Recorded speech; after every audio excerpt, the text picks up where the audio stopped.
15 minutes, but it felt like hours, and it was frightening. Because of that ego thing, because you realize you're small all of a sudden. Yeah, once I realized that I'm nothing, I realized all my fancy clothes, my big car.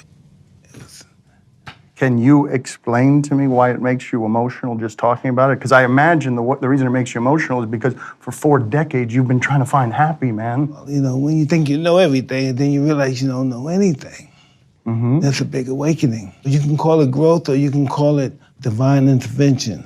You do realize you're talking about the toad like someone would talk about God, right? Well, I don't know. I'm not going to say it's God. I'm not going to put nothing in the same breath as God. Can you explain how it changed you?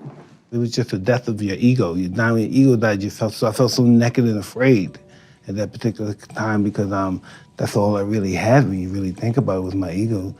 Addicted to alcohol, cigarettes, food, even sex. What about painkillers? Researchers and some addicts are now turning their eyes to an illegal substance for help.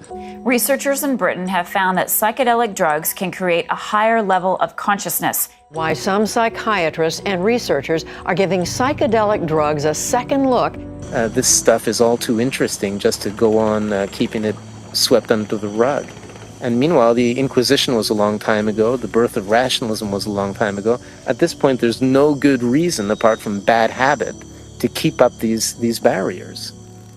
With the help of two concepts that are traditionally opposed, science and spirituality, we humbly reintroduce psychedelics back into the cultural dialogue. As bizarre as it may sound, now, could this be a blindness miracle?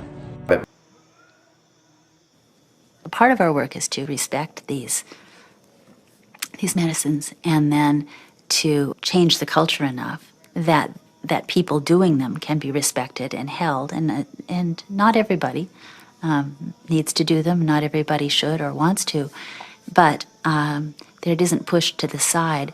And so part of that does involve then research, because that's how in our reductionist society we validate things.